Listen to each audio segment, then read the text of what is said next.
नमस्कार। आधुनिक जीवन शैली की आपाधापी, भाग दौड़ भरी जीवन शैली, इसकी वजह से हमारे शरीर में इस तरीके के रोग पनपना चालू हो गए हैं जिनकी वजह से क्वालिटी ऑफ लाइफ जो है वो बहुत खराब होती चली जा रही है। जैसे पेट एक बार में साफ नहीं हो रहा है, या फिर आंतों में सूजन की वजह से पेट में हमेशा भारीपन बना रहता है, मल के साथ चिकनाई आ रही है, आंव आ रही है, या फिर एनस के आसपास थोड़ी थोड़ी सूजन की वजह से लगातार खुजली बनी रहती है, या फिर लगातार दर्द का आभास होता रहता है। सीने में भारीपन है, गर्दन में भारीपन है, सिर जकड़ा हुआ महसूस हो रहा है, काम करने में मन नहीं लग रहा है, तनाव लगातार बढ़ता जा रहा है। ये सारी चीजें जो हैं ये धीरे धीरे करके हमारे स्ट्रेस के लेवल को बढ़ा रही हैं, और बढ़ता हुआ स्ट्रेस का लेवल हमारी लाइफ की क्वालिटी जो है वो और खराब करने का काम कर रहा है।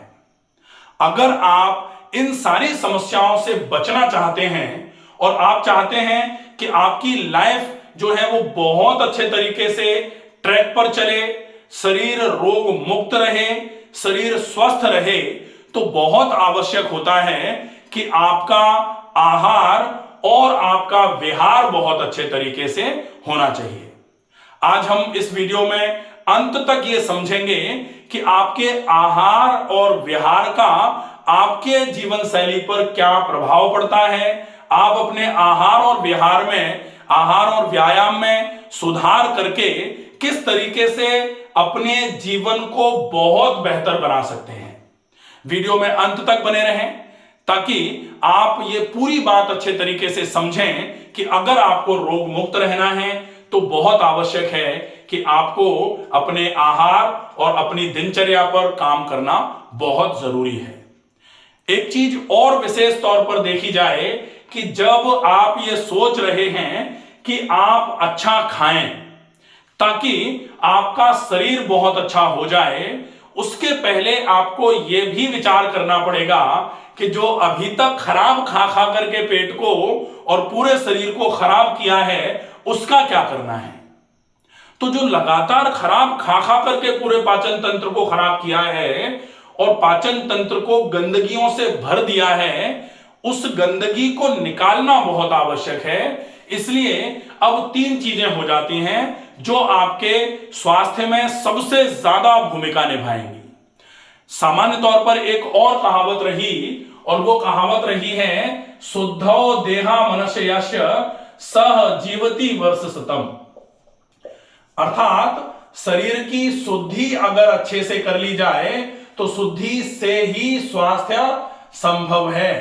ये बिल्कुल क्लियर सा शब्द है कि अगर आप अपने शरीर को शुद्ध कर लेंगे, साफ कर लेंगे, तो आप अपने शरीर को रोग मुक्त बना सकते हैं। अब इस शुद्धि में क्या जरूरी है, और शुद्धि के साथ में एक तो शुद्धि हो जाएगी, दूसरे नंबर पर आहार, और तीसरे नंबर पर आपकी दिनचर्या। दिनचर्या में आपका पूरे दिन की एक्टिविटीज आ जाएंगी, प्लस इसमें साथ में व्यायाम भी आएगा। तो ये तीन चीजों का विशेष ध्यान आपको रखना पड़ेगा। तो यहां आपके दिनचर्या में आपकी डेली एक्टिविटीज आ जाएंगी प्लस एक्सरसाइजेज आ जाएंगी, डेली एक्टिविटीज प्लस एक्सरसाइजेज, और यहां आहार में आपका फूड आ जाएगा और लिक्विड आ जाएगा। और शुद्धि जो है, शुद्धि मतलब क्लींजिंग, डिटॉक्स। तो अगर आप डिटॉक्स अच्छे तरीके से कर लेंगे, उसके बाद आपका ये आहार और ये जो एक्सरसाइजेस का प्लान है ये बहुत अच्छे तरीके से आपके शरीर का पॉजिटिव प्रमोशन करने में आपकी मदद करेगा। अब पॉजिटिव प्रमोशन जो होगा वो किसका होगा? Positive promotion of health. तो पॉजिटिव प्रमोशन ऑफ हेल्थ के लिए बहुत आवश्यक है कि आप अच्छा खाना और रेगुलर व्यायाम करने के पहले आप अपने पूरे शरीर की शुद्धि कर लें।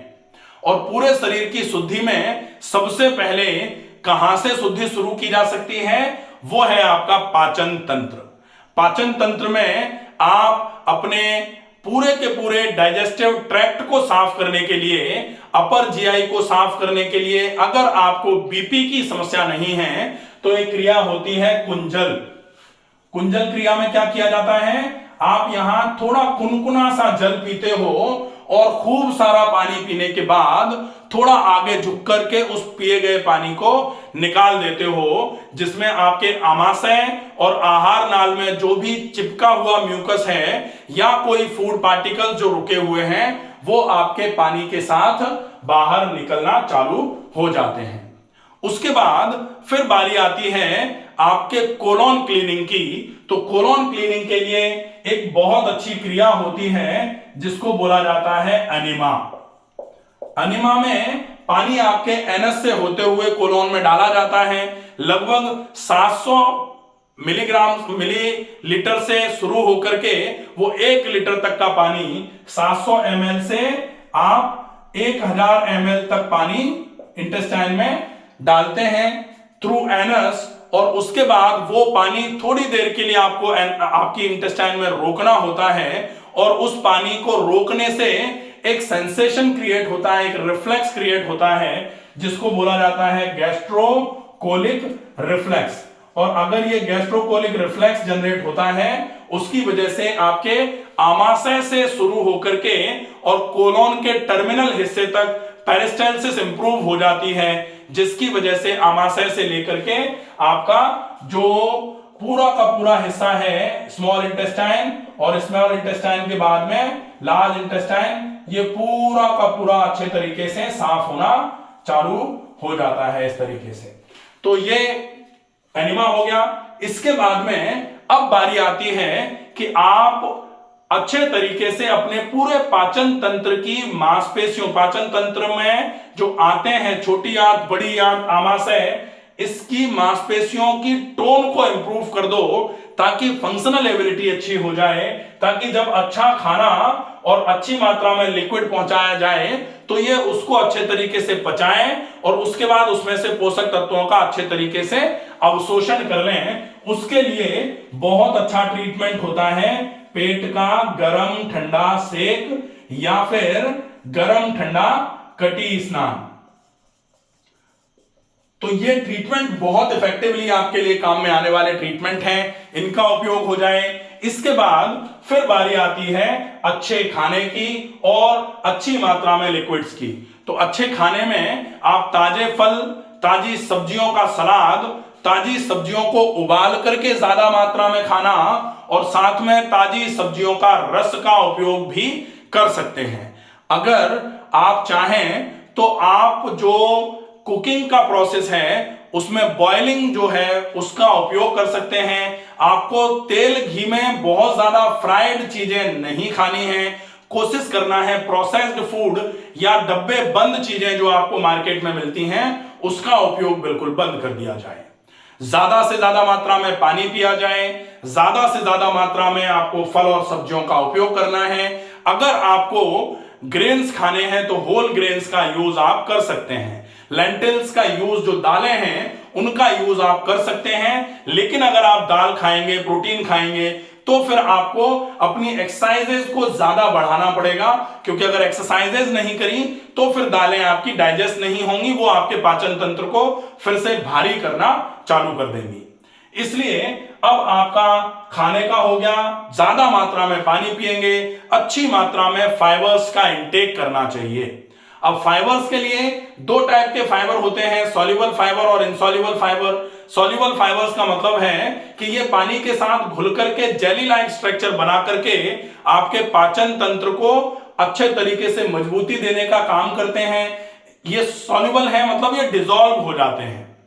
इनसॉल्युबल फाइबर्स जो होते हैं ये डिसॉल्व नहीं होते हैं, ये आपके इंटेस्टाइन में पूरे के पूरे क्लीनिंग कराने के लिए, साथ में कभी कभी चूंकि ये डिसॉल्व नहीं होते हैं इसलिए ये गैस बनाने का काम कर सकते हैं। इसलिए अगर आपके पेट में गैस बनती है तो आपको इनसॉल्युबल फाइबर्स में, जैसे आप खीरा खा रहे हैं या टमाटर खा रहे हैं, ये इनसॉल्युबल फाइबर्स होते हैं, तो इनका यूज आपको ज्यादा नहीं करना चाहिए। ठीक है। अब ये हो गया। इसके बाद फिर आती है दिनचर्या। दिनचर्या में आप सवेरे जल्दी जागें, रात को जल्दी सो जाएं, शाम का खाना जल्दी खाएं और खाने को बहुत चबा चबा करके खाएं। साथ में व्यायाम सवेरे सवेरे 1 घंटे और शाम के लिए कम से कम 30 से 40 मिनट के लिए, अगर कुछ नहीं हो पा रहा है तो टहलना आवश्यक नियमों में शामिल कर लीजिए। अगर आप इतना कर लेते हैं तो धीरे धीरे करके निश्चित ही आपके छोटे से रोग से शुरू होकर के बड़े से बड़ा रोग जो शरीर में आपके घुसने की तैयारी कर रहा है, वो धीरे धीरे करके बाहर ही खड़ा रहना चालू हो जाएगा। वो शरीर में अंदर घुसने की हिम्मत नहीं कर पाएगा। अगर ये वीडियो आपको पसंद आए, आपको अगर ये चीजें ऐसा लगे कि ये चीजें बहुत इजी हैं, घर में आसानी से किया जा सकता है, इनको समझ में आए, लोगों के लिए उपयोगी लगे, तो प्लीज इस वीडियो को ज्यादा से ज्यादा लोगों तक शेयर करिए। स्वस्थ रहिए, सुरक्षित रहिए। धन्यवाद।